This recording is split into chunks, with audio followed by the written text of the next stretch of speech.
Welcome to Bunny Hugs and Mental Health, the podcast that deals with all things mental health. We talk to professionals, survivors, and loved ones about their sometimes informative, sometimes uplifting, and sometimes tragic stories. I'm your host of the show, Todd Rennebaum, advocate, recovering addict, experienced sufferer of depression and anxiety, and author of the children's book, Sometimes Daddy Cries.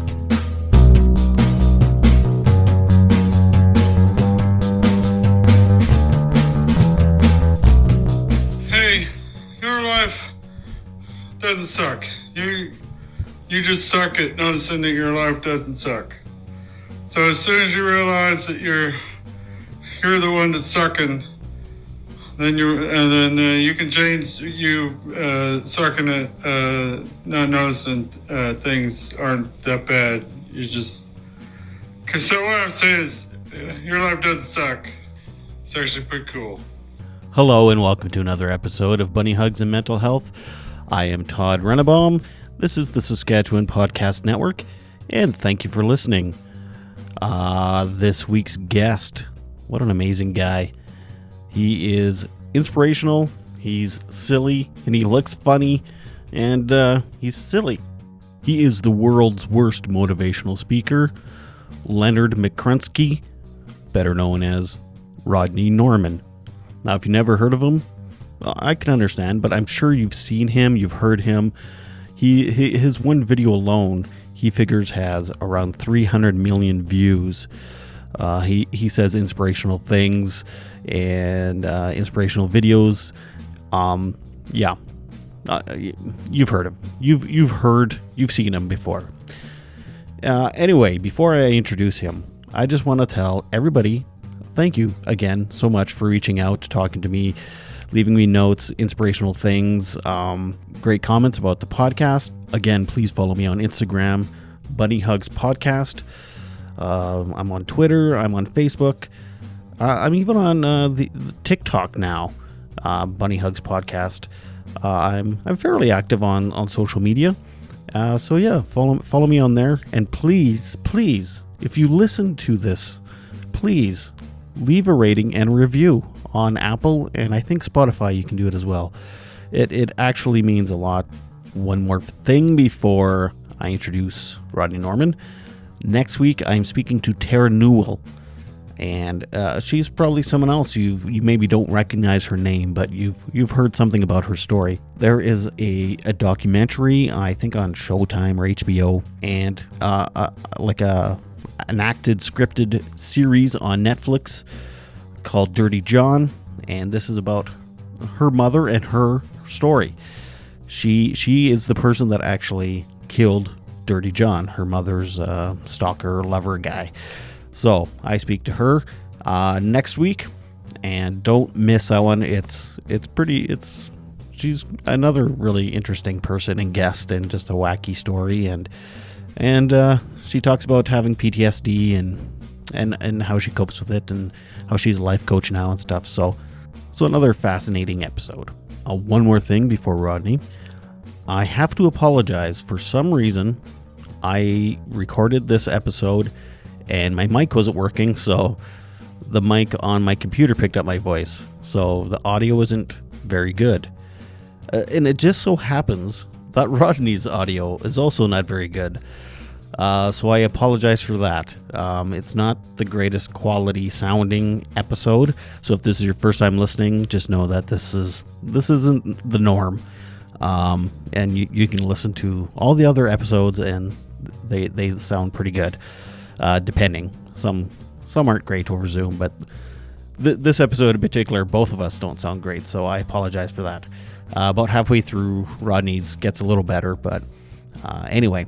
Rodney and I talk about a little bit of everything from philosophy to faith to his time in the military to politics a little bit. And yeah, it's all just really great stuff. And it's just a complete and utter honor to speak with the world's worst motivational speaker. So without further ado, I give you Rodney Norman. Yeah, his name is Leonard McCrunsky. He's been a project that I've been working on for a while. and he just had became more famous than I was before I was really ready for it. So So I wasn't sure if you were going to be in character or if you were going to be this guy or that guy. well, I'm this guy, but I can be that guy if you need me to be that guy. Well, maybe later. Yeah. I have to say I was a little disappointed to find out he was a character. Me too. Like, oh, I want that person to be a real person. Well, I've had a lot of people who've said that to me, and I, it cracks me up every time I hear it. But yeah. You're better off. So. Do you take offense to that? Oh no, not at all. Because I look at it this way. It's like it's kind of like saying, "Wow, you're such a great actor. We had no idea. You pulled one over on us." Yeah. Well, that's true. It's not. We like you better as someone else. Well, that's basically what they're saying, but I don't get offended. Hey, you're nice and all, but we like the other guy that's not real. It's like, oh, okay. You're too normal. That's boring. Yeah, which is true. I totally agree. So this is a mental health podcast. So I mean, I don't know if you've had mental health or mental illness issues. Not personally, but I have been around it enough, quite a bit throughout my life. As I like to say, to read my family history, you have to have a working knowledge of the DSM-5. So, Which I do not. Uh, I, uh, I was just gonna. I just thought it was really great that your character was it Leonard McCrunsky. McCrunsky, yep. Just how inspirational he is for people, and that I think you actually help a lot of people that put a smile on their face, and it's always inspirational messages you give. Yeah, well, yeah, he was. He's patterned after my grandfather, who was an alcoholic. And so, come from a family of, that's had issues with substance abuse, and most of my family have been on some sort of psychological drugs through most of my life. So I've been around all of those issues, and the character himself really is the goal. I guess is that he's the world's worst motivational speaker. But in so being, he becomes the best motivational speaker because all of the pretense that you get, all these guys are the gurus on Instagram or whatnot. They always get on there and go, "Hey man, you deserve to be happy today, and I'm here to give you permission to be happy." That kind of stuff. Yeah. As soon as it pops up, it's a good looking dude. He's got a great tan. He's standing in front of his multi-million-dollar home. He's got his Ferrari and a Lamborghini and parked in the front. Yeah, you pull up to that. It's like this guy has no idea what my life is like. He can't relate to me. And you just kind of gloss your eyes, roll them, and move on. And even though they might actually have something important to say, and you would agree with everything they have to say, you don't want to hear it coming from them. Exactly. And so, here comes my character who just does not care about any of the social cues about, the pretty hair, what he looks like, where he's at. None of that matters. Because ultimately in life, none of it does matter. The big cars, the big houses, all the money, none of that really matters when it comes down to it. Especially with health, when it comes to your mental health, pursuing all that stuff and thinking that you're supposed to have that somehow your life is lacking because you don't have that. That's the problem. That's the message that needs to be told, is that this whole continuous pursuit to have more and more stuff doesn't solve any of your problems. That usually creates more problems. Absolutely. I think capitalism itself is a mental illness. Well, it does. Any government system that is, they all cause problems. It's that, yeah, it's that constant. You need to have more, and your life is lacking because you don't have what we have. It's a horrible cycle to continuously pursue and push. And I love that you're huge on social media, because social media is terrible for that shit. Everybody posts their holiday pictures and all the things that are wonderful in their life. So then you're comparing yourself to everyone around you, and everyone's prettier and richer and happier. And then you come on there and your fucking hair's a mess and your beard hasn't been combed in a week, and you're just Yep. Half the just, videos they talk about my car being broke down on the side of the road, which is true. I'm currently sitting in a car that doesn't have reverse. What?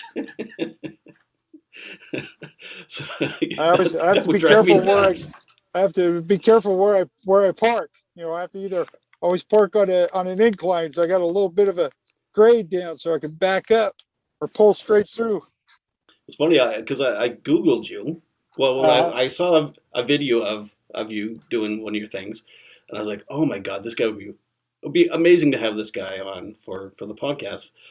So then I Googled you, and the first thing that came up was you doing some stand-up comedy.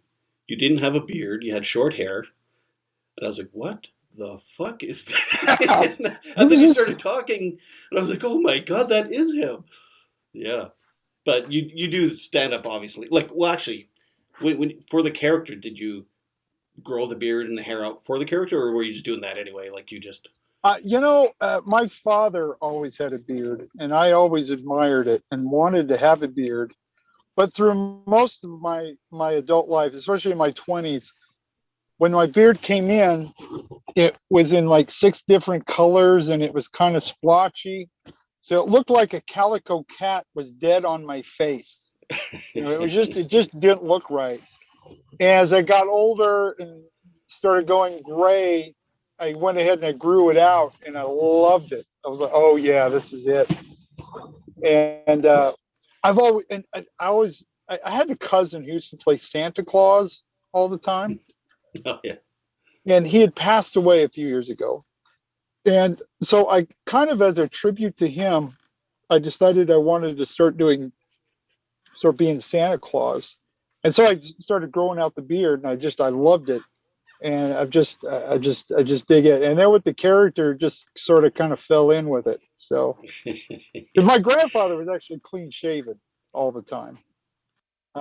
But so this is sort of but no, I love the beard. I love the hair. I just totally dig it. People keep telling me, "Oh, you're shaven." I'm like, how boring. You want me to look like everybody else? No, thanks. I've done that. It's not a good look. That's right. You have a big personality. You need the outside to match the inside. Exactly. This ego will not be contained by my skin alone. That's why I like the big mustache on myself. Yes. Anyway, that's the mustache part. That's the thing I'm really digging. Yeah. This guy can never figure out how to get the whole handlebar mustache. You have to be constantly grooming it into place. It's people ask me if I use wax, and I say it depends what I had for breakfast. That's really what's holding it together. Peanut butter sometimes syrup. Most waxes. Well, people don't realize that those waxes they'll burn my skin, because they kind of work their way down onto my skin, and they started burning my skin. So I don't use much of those things anymore. Back in the day, it was earwax is what they used. Earwax. So, I could do that. So there you go. So where did you grow up, and how did you become the person that you are? Well, I grew up in Utah. My father was a diesel mechanic who built race cars. So I grew up around race cars through most of my childhood. And Mormon? went on Mormon. I did a Mormon missionary in New Jersey a couple of years, and then when I came off that, I joined the Marine Corps. And then I've also got a bachelor's degree in philosophy. And I've been an actor and a comedian. I started doing comedy in 1998, but I've been in some form of theater and acting, improv, all that kind of stuff since I was a kid.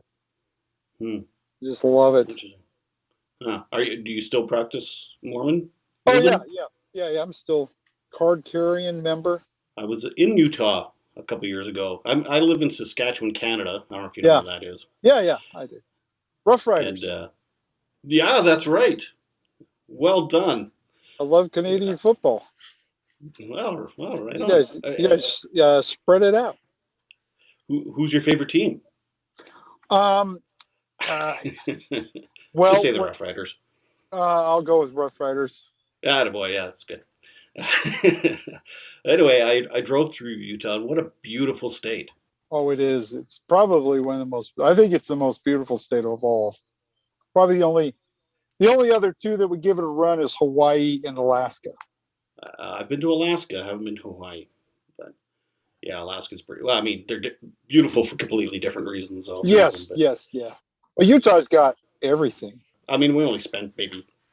We basically just drove through it, but we spent the night just outside Salt Lake City, and we went out to I think it's Antelope Island out on Oh the yeah, yeah, lake. the Great Salt Lake. Yeah, Yeah, oh man, it was just intensely beautiful. Like it was, I had no idea. I had no idea. yeah. And then the next day we were in Vegas. Yeah. it was, Yep. it was very different. That's how. Yes, it is. Yes, it is. A whole different kind of beauty. As a Mormon, do you drink alcohol at all? No, I don't drink, and mostly that I think is actually attributed to my grandfather because, like I said, he was an alcoholic, and so Mm-hmm. he was always drunk. But he would get when he was just slashed, he was happy and kind of melancholy. But when he got too drunk, and then he got mean and violent, and so every time he got really mean, we had to leave. Mom would pack us up, and we'd all take off. And there were times where we would go to visit, and she would go in to check and see if he was too drunk for us to visit.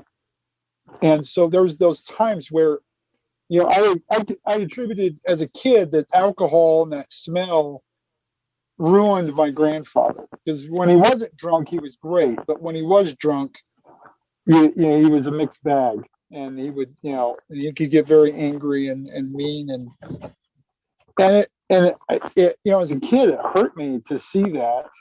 And so, just as a young boy, I just decided I wanted nothing to do with alcohol, and I've never tried it, never cared for it, never wanted to even go down that road because I saw what it did to my grandfather, and I wanted nothing to do with it. Like I'm 5 years sober now. I had to go to treatment and stuff. I Oh, had a bit of a go, congratulations! but well, thank you. Yeah. But how hard is it for you to? I guess it's not hard at all, but like going to like clubs all the time to perform and being around alcohol and drunk people and stuff. Is it Well, I mean, triggering at I'm all? not. No, it's not. It's not triggering. It's not. If anything, I understand. Because I understand my grandfather was going through. It was a way that he was trying to deal with his own pain and his own frustration of his own life, and so I understand that. I also know that there's I've been around it. When you go to races, people are drinking all the time. So and plus in the Marine Corps, I've been around alcohol my whole life. I've just never. And I don't look. This thing. I don't look down on people because they drink. I don't have that kind of that the weirdness. I don't. Yeah, I don't think I'm superior to anyone because I don't drink. I know that it's a better choice for me, and everybody else can make their own choices. But no, I've never been really tempted or triggered or anything. It doesn't really bother me one way or the other. Right. So you think you're superior because you're beard? Yes, the beard is why I'm superior, and a Well, Marine, and being a Marine.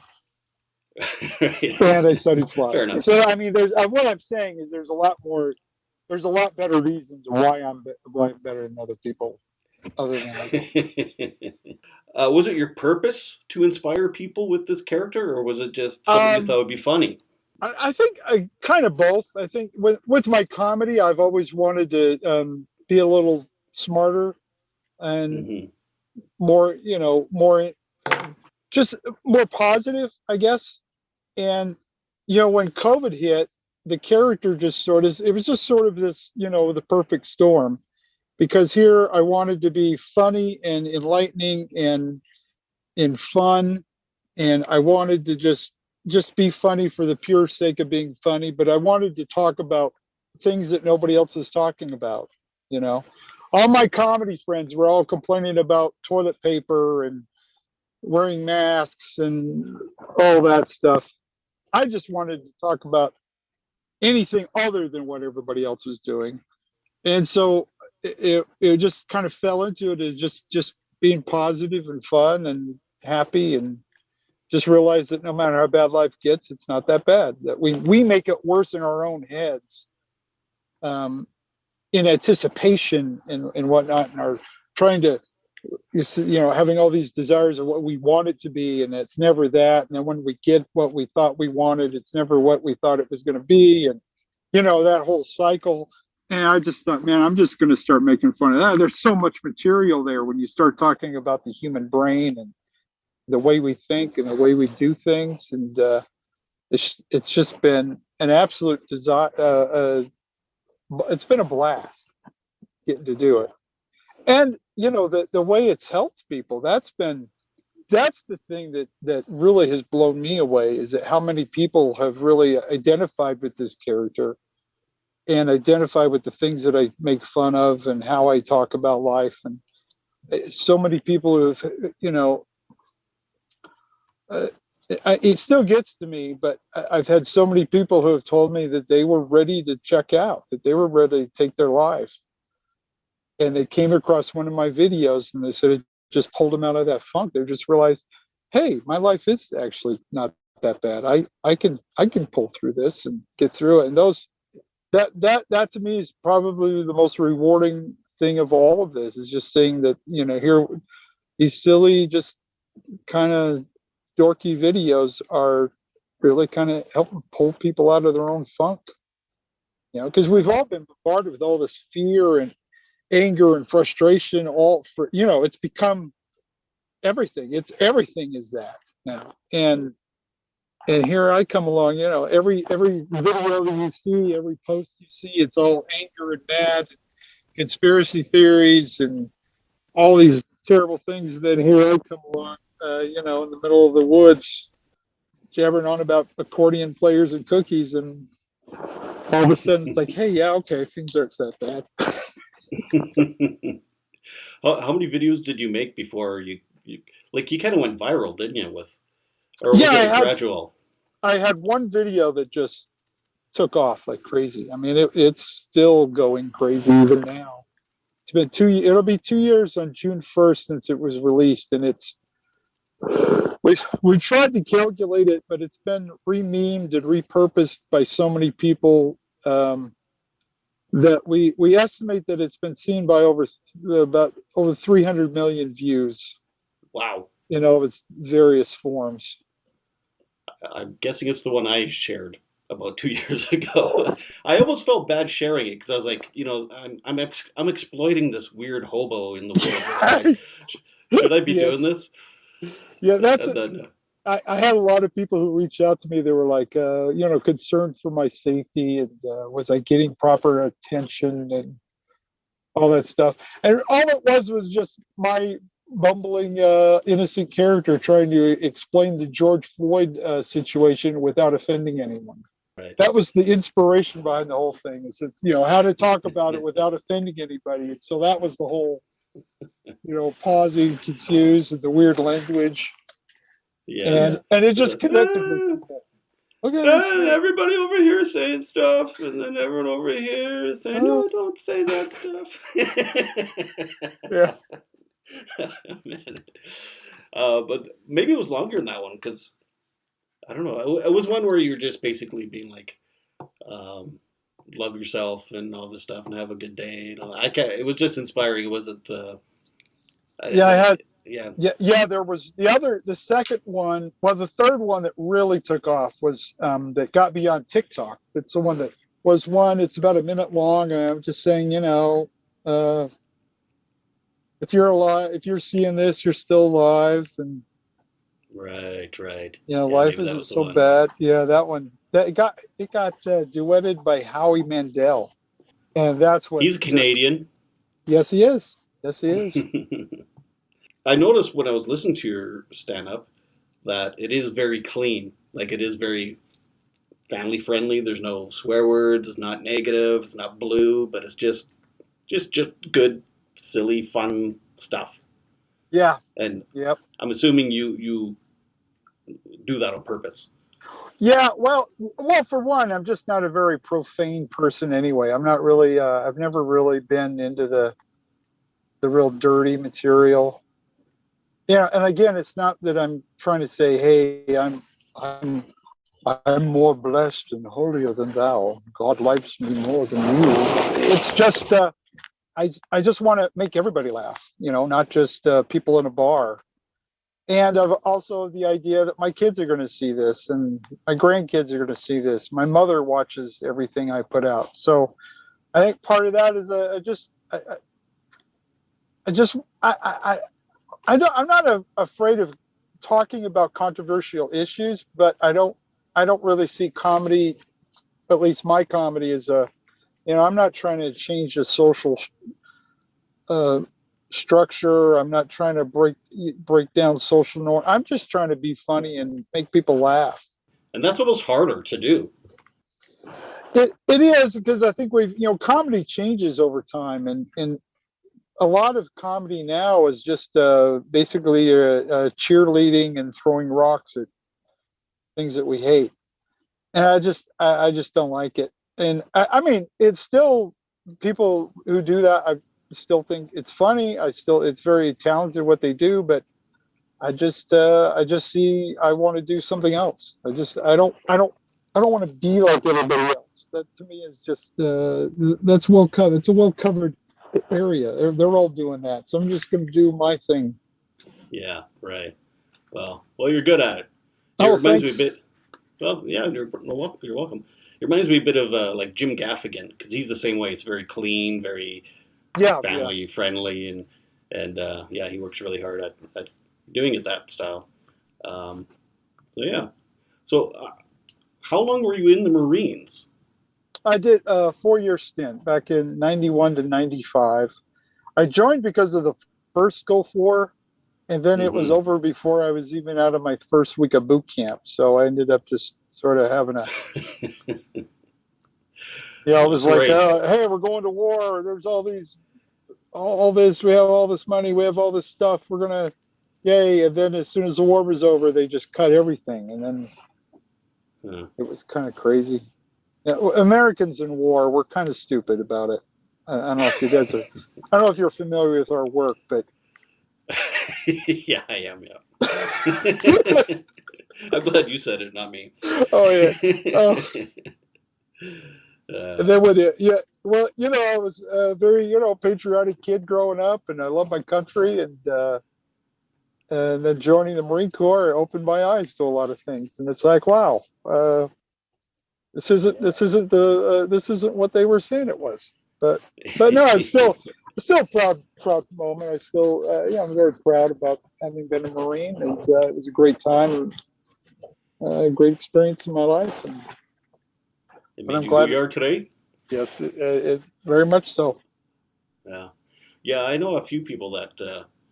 Well, again, I just talked to a guy that did 27 years in the Canadian military, and it's like I don't know how many people come out of the military with mental health issues, and it's like, well, yeah, Oh that's yeah, and yeah, they do because it really changes the way you see and think about everything, right. you know. And Yeah, especially if you actually end up going to war, which so many recently have been going through.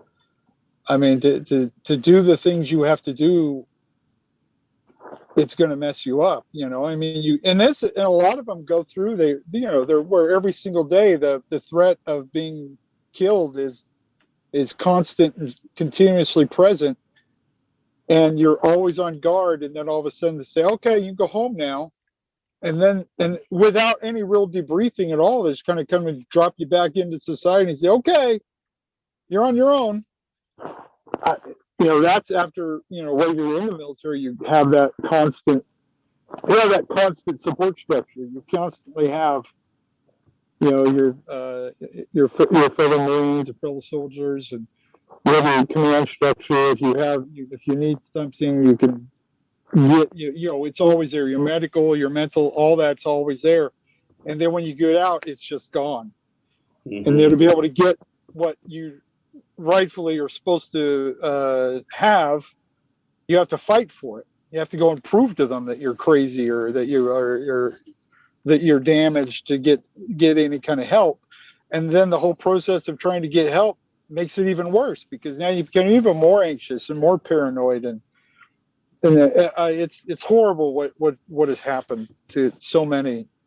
Yeah, absolutely. And I had friends that went to Bosnia and Afghanistan he was an officer, and so he didn't. I don't think he saw any action, but still, he was completely disillusioned. Like he came back, he was like, "It's useless. I have no idea why we're even there. Everything we're being told isn't working, and it's like we're doing nothing." And it's so then he gets frustrated and. Yeah. You dedicate yourself to the service of your country, and then your country sends you over to a country that has nothing to do with yours, and to have people that and work with being killed. And a lot of it is just pointless and unnecessary. And it's like, what is this? Why are we doing this? Yeah, I didn't mean to get into the military stuff. Oh no, it's fine. But you are American, so. It's what we do. It's kind of a big part of the culture in a way down there, and it's really sad. And it's disheartening, especially because the idea of like World War II, fighting the clear, who's right, who's wrong, having that distinction. And then, but as you get involved and you see things as you get older, you realize that none of this is black and white. None of this is, it's like I tell people, most conflicts, you don't need to pick a good guy or a bad guy, because most of the times they're both right and they're both wrong. I mean, and to sit there and say, oh, well, this guy's better than that guy. It's like, it's not. When it comes to war, no. It's usually just two bad people doing bad things to each other. Yeah. And to try to decide, well, it really is. And this is why we really need to rethink the way we do governments and everything, because they're becoming more powerful and even more invasive in our lives. And and I said just look. Really, obviously, look what you guys had to go through in Canada with Trudeau. That dude is. Well, I don't want to get you in trouble. I know. I don't mind him. Okay. I don't love him. I could take him or leave him. I'm neither here nor there. But honestly, I try not to let that. I try to make my bubble very small. I control what I can control what I can control. Yes, and that's it. Well, and that really is my message that I keep trying to convey to people, especially through the characters. The predominant philosophy is Stoicism, which is exactly what you're saying. If I have no control over it, then why am I worrying about it? You still want to be involved. You would still want to be paying attention, but at the same time, there's so many things that go on that you have no control over. And they're going to happen whether you like it or not. If you want to stand on a street corner with a sign and yell at people about it, you ain't going to change anything regardless. Right. Which I do sometimes. But ultimately, it's just you and your life, your experience. This is what you have control over, and this is what you should be concerned with. And you should be doing things to keep yourself healthier and happier, and because it's all these things coming out of the world coming into you, and you feel powerless because you have all these things that you think are important, and you can't do anything about them, and that's where the fear and the anxiety comes from. But when you let all that go and say, this has nothing to do with me, ultimately, I'm just going to worry about me, you'll find yourself in a much happier and healthier place. Well, there's in Stoicism, it comes down to the things that you have control over and things you don't have control over. And the things you don't have control over, why are you ever worried about them? It doesn't mean ignore them. It just means give them the proper place and attention. And if there's nothing you could do, then why bother? And you focus on the things you can do. But there's also a kind of a third middle area where there's a place where you can have influence. I'm sorry, I'm just hearing this as Leonard. I'm just hearing this as your character. I know you're trying to be serious, but so there's things you can do, and there's things you can't do, and then there's stuff you can do. You sort of kind of do some of this stuff, but it doesn't really change anything. But at least you feel like you're changing something, and that is important to you. Because if you feel like you're in control, then you're in control. But if you don't feel like you're in control, then you're not in control. And so then why not get worried about being in control when you don't have control? But if you're in control of things you are in control of, then you're doing pretty good. Okay, buddy. Exactly. Yes, I learned that in AA, actually, the Serenity Prayer. Yes. You're familiar with it. Yes, very familiar. So, what do you call it? Stoicism? Stoicism. Stoicism. It's an ancient philosophy. Really? Yes, it's a philosophy called Stoicism, and it's just about how to conduct your life, how not to get upset about things, don't take any of this personally. Life is not fair. It's never going to be fair. Good things, bad things all happen to everybody, and it doesn't really mean anything. It's just life. Look at you using your college degree in philosophy. Yes. Yeah, that's been the funnest thing is that I've had, a lot of friends, people I went to school with, went on to become professional philosophers and get into college and teaching. And I had considered going that route for a while. But here I am making these silly videos, and I think I connect with more people and teach more about philosophy than any of those guys. And they're getting, big bucks from the colleges to teach. I'm getting Facebook doesn't pay you? No, I've not made a single dime from Facebook. Oh, not at all. Well, no, they tell me I'm supposed to, and they keep sending me links saying, "Hey, you should be monetized." And then I click the link, and then it goes to nowhere. So I think I'm getting ripped off by Facebook.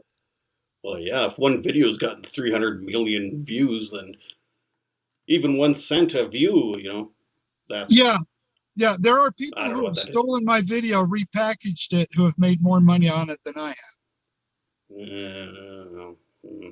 I want to swear, but I know you don't like it. But there's nothing, I no matter what I do to try to correct it, I get people, I've had people's videos taken down because they basically stole my work. And I'm like challenging them because, I know they're making money off. They're not giving me any credit.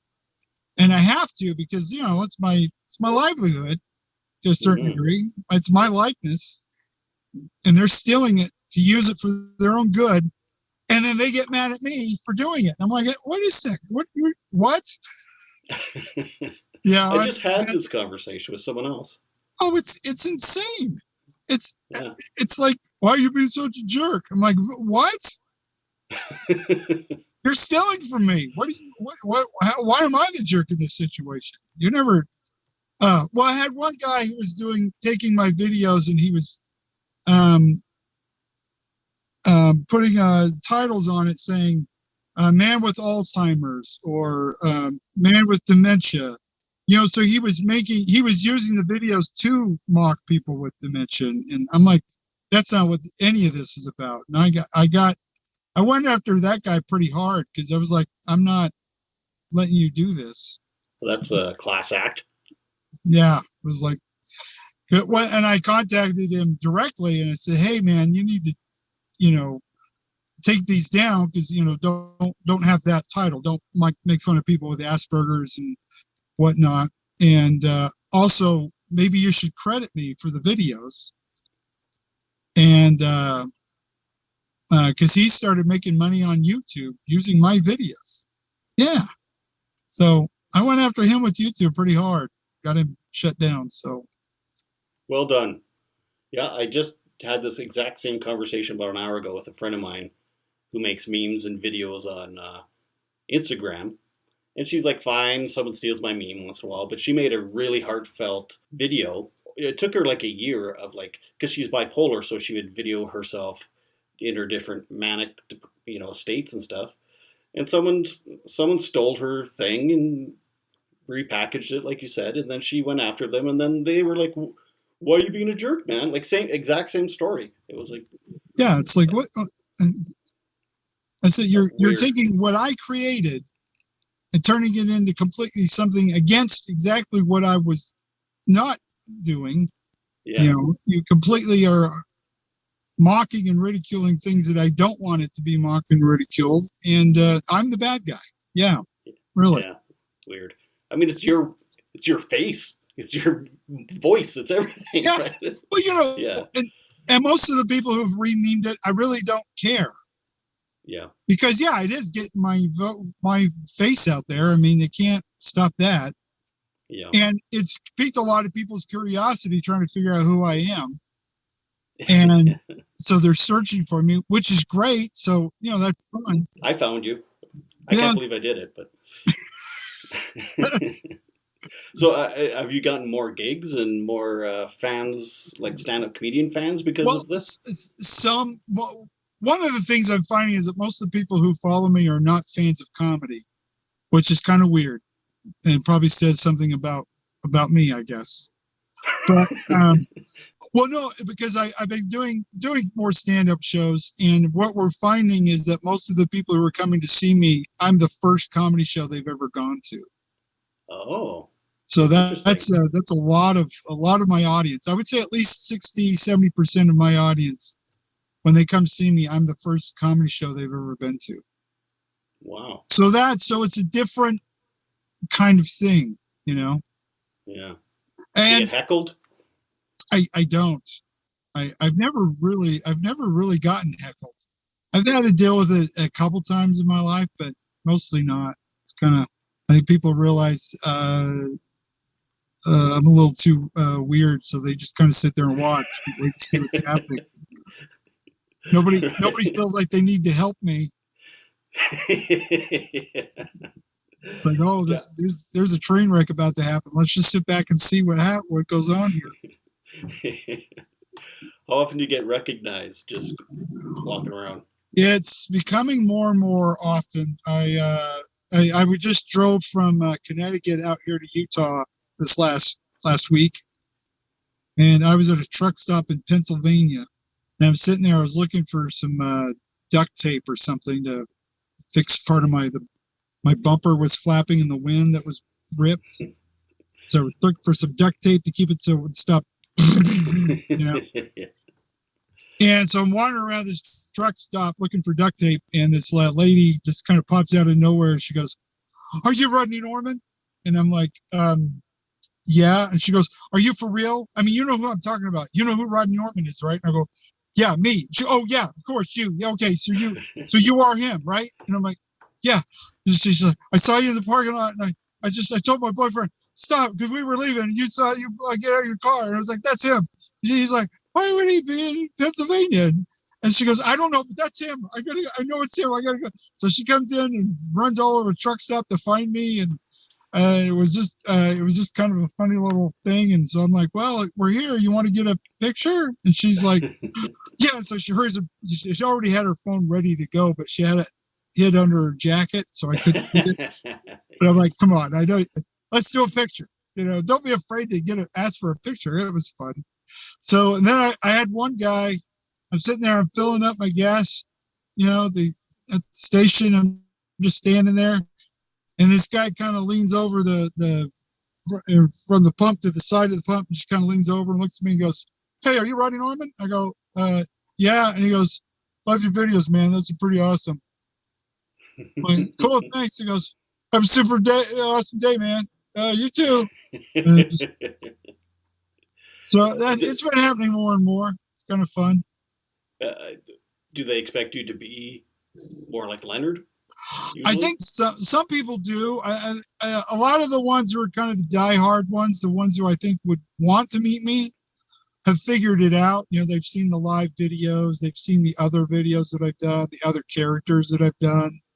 Because I was really working on a whole cast of characters that I was starting to put together for my live show and stuff. And this was just one character. He just happened to be the one that took off and the one that people really identify with. So all the characters would have beards and long hair?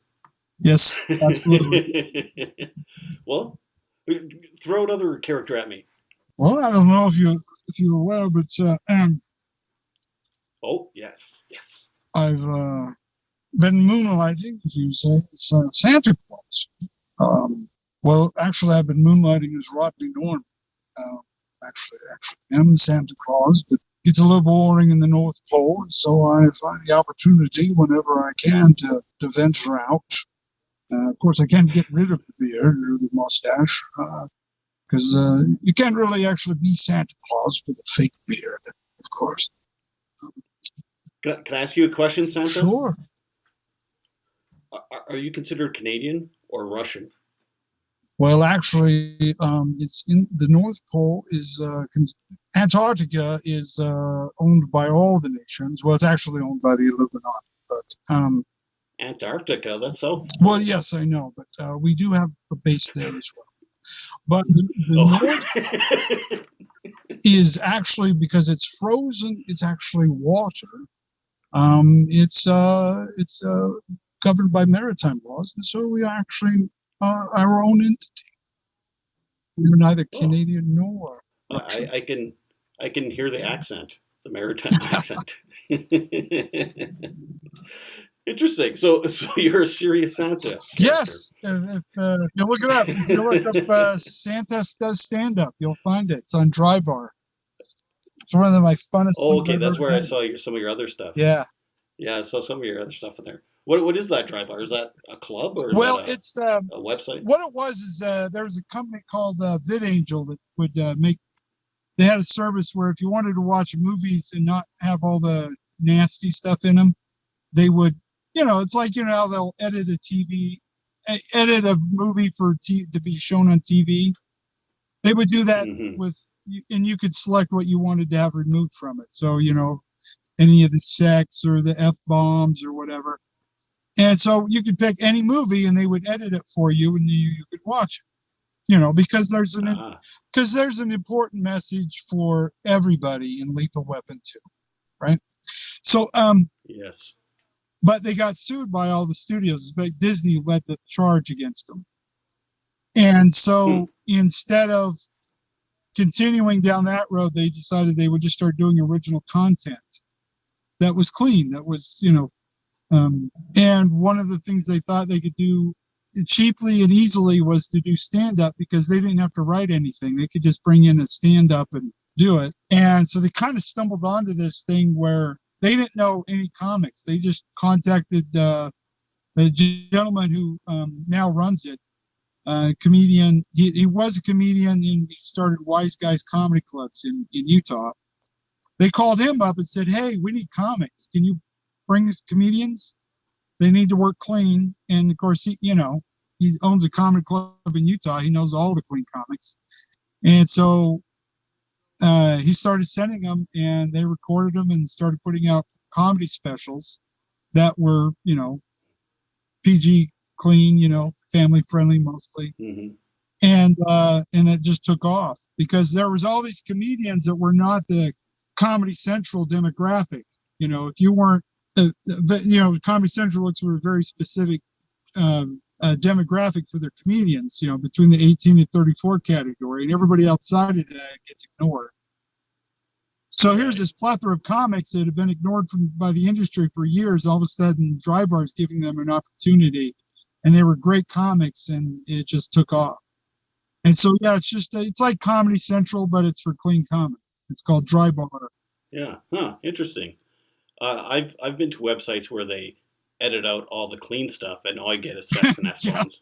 There's a lot of that. I was just on one. Is there anything that you want to tell me about that I haven't asked you about? Oh, gee. Well, you have merchandise. Yes, I have merchandise. In fact, people ask me now what I do for a living, and I quite literally, I just wish people happy birthday all the time. because I do personalized videos. And so I do, during Christmas, I do quite a bit of Santa videos for kids. I don't really charge for those. It's sort of like, if you can afford it, they'll tip me out, but I usually just do it for free for the kids. And but I do birthday shout outs. I'm on Cameo. That I'm there. Plus, you can go through my own site, rodneynorma.com, and I've done everything from commercials for real estate agents to some gal had me wish her happy birthday to her dogs. Okay. Yeah, it's been bizarre. I've done a few wedding proposals. I'm 4 for 4 on wedding proposals. If you have me do your wedding proposal, she'll say yes. Oh, that's the other thing I'm getting into now is this weekend I'm marrying a couple. Oh, you went and got your papers to do that? Yeah, through the Church of the Latter-day Dude. Because if I try to get permission through my church, then you have to go through a lot of interviews, and then you have to explain why there's a process. And so I just circumvented it and went and got an online ordination so I can perform weddings. John Smith makes it messy. Yeah. Is it John Smith? Joseph Smith. Joseph Smith. Well, any church, large church structure, they have their own rules about who gets to, perform weddings and stuff. And so I'm like, the couple's not Mormon. They're just fans of mine that wanted me to marry them in character. And I'm like, this sounds like fun. Let's do it. So that's something I'm doing now. Are you live in Utah still? No, I have family here, so I'm here quite a bit. But no, I live in Connecticut. Okay, so is the couple in Connecticut, or do you have to travel? No, they're in Washington State. Damn, that's the other side of the country. Yeah. Huh. Well, they must have money. Well, they're making it worth. Are you charging much? They're making it worth my while. But no, it's a weird. It's a weird. Asking for money is the weirdest thing for me because I don't know. I'm not really motivated that much by money, but at the same time, with money, I can do things like have a car that can go in reverse. And doesn't need duct tape. Yes, doesn't need duct tape to keep the bumper on. That. So it's kind of a weird. I'm sort of in a weird state where I really haven't made a lot of money, but I'm doing okay. I'm getting by. I get from gig to gig and keep myself fed. So. I'm the same way with money. I've had a couple of businesses and they didn't really work out because I didn't like asking people to pay me for my services. Doesn't that feel weird? It's like I don't know. Yeah, I just felt good that you asked me to do it, or even with the podcast here. It's like I love doing this and it's doing pretty well. I could get sponsors now, but.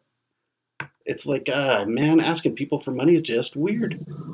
I guess I shouldn't be weirded out about it, but we're getting better. I'm starting to get more gigs, more opportunities are coming, which is nice. It's like I said, it's fun, but I always get somebody online every time I, mention that I have a website, that I have merchandise. It's like, oh, you're just another one of these greedy jerks, and I'm like.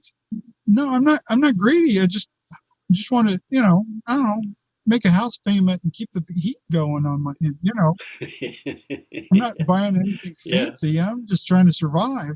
I'm just trying to buy reverse. Yeah, if I'm just getting reverse in this thing, I'd be happy. Are you coming to Saskatchewan anytime? I would love to. I've got to get my passport. I haven't. There's a backlog on getting passports here in the States, so. Yeah, trying to get that. Yeah, weird things. Plus the restrictions. I think still to go to Canada, I have to sit and wait for 2 weeks. Once I get there, they're still doing that. I don't know.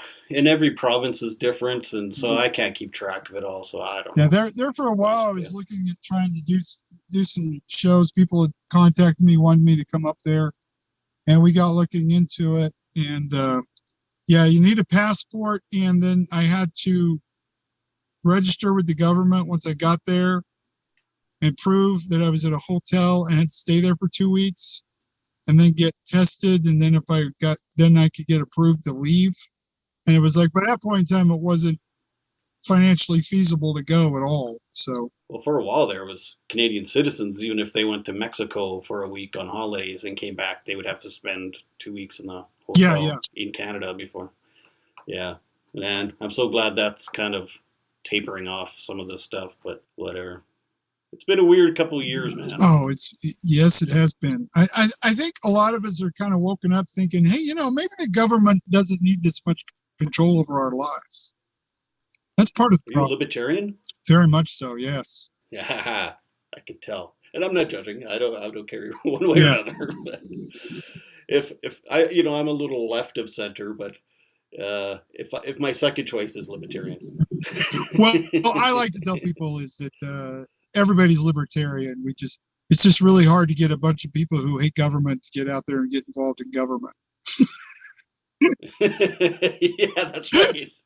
It's like, okay, you're not more popular. Well, it's kind of a problem. The biggest problem with the Libertarian Party is libertarians. Yeah, that's true. Never thought of that. Do you have any words of inspiration before you leave, Mr. McCranksky? I love it already. God damn it, you're so entertaining. Okay, so the purpose. Okay, so people always ask me, "Hey, what's the purpose and meaning of life?" Well, if you believe in a God person, or if you don't believe in the God person, the purpose of being alive is the same thing. Because just the fact that we're here is pretty freaking amazing.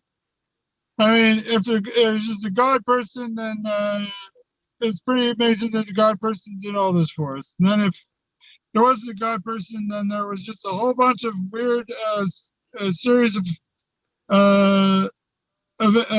strange events that just sort of took place simultaneously over billions of years, and then all of a sudden, boom, hey, hello, here we are. And so regardless of which side you come from, the fact that we're here is pretty cool. And so the purpose to me in life is for you to just find your own purpose and meaning of life, and have make the world a better place your way, and just have a good time. So if you're not having a good time, you're doing it wrong. Okay, bye.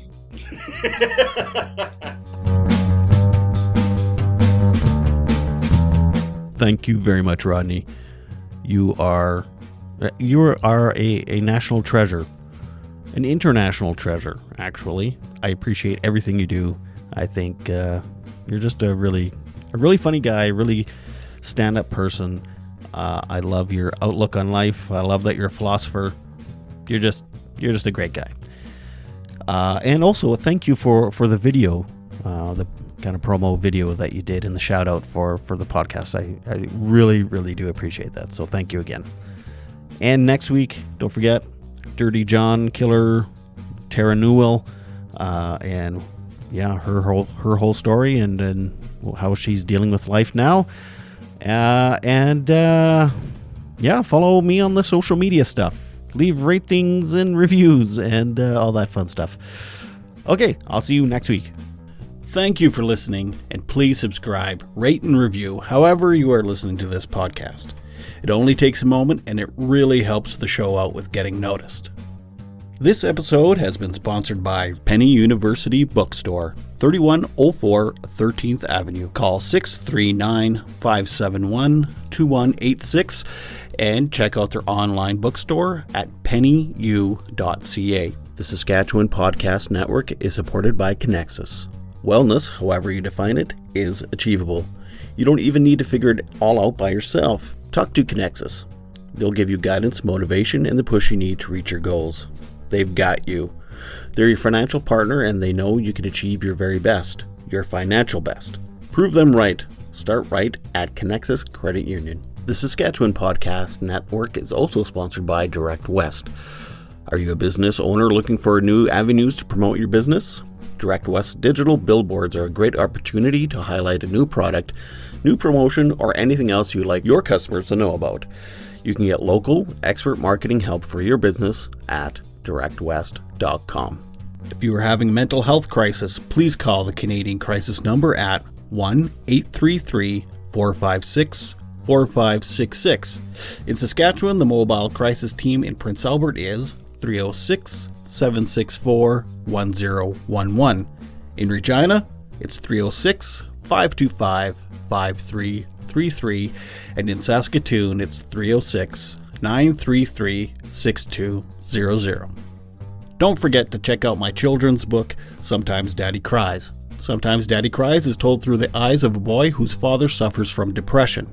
He sees his dad get sad, rest, and even go to the hospital, all while comparing his father's depression to a physical ailment. Available on Amazon.ca. I'll see you next time. This is Todd Redebaum saying, make your beds and take your meds. Bye.